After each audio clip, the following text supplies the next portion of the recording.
শহরকে যানজটমুক্ত করতে পুর নিগম বিভিন্ন ব্যবস্থা গ্রহণ করে চলেছে। শনিবার ২০ নং ওয়ার্ডের বিভিন্ন এলাকা পরিদর্শন করেন মেয়র দীপক মজুমদার।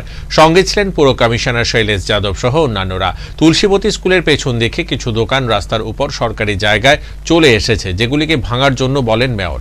পাশাপাশি তুলসীবতী স্কুলের বিপরীতে কতগুলি দোকান রয়েছে, যেগুলির মধ্যে শুধুমাত্র ২টি দোকান পুর নিগমের কাগজ রয়েছে, বাকিগুলির কাগজ নেই।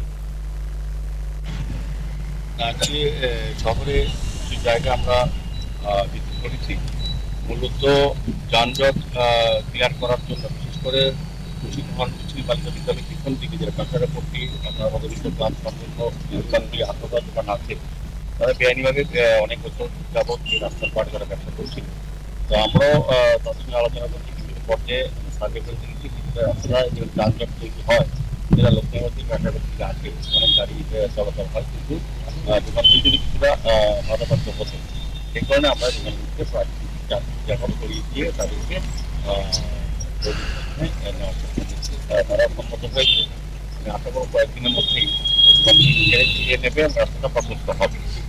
আর এদিকে আমরা দিকে আমাদের সরকারি জায়গার উপর বেআইনিভাবেই তারা বহুদিন ধরে ব্যবসা করছিল, কিছু দোকান অতিরিক্ত বাকি ছিল না, তাদেরকে নোটিশ দেওয়া হয়েছে, তারা আদালতে গিয়েছিল, আদালতে আমাদেরকে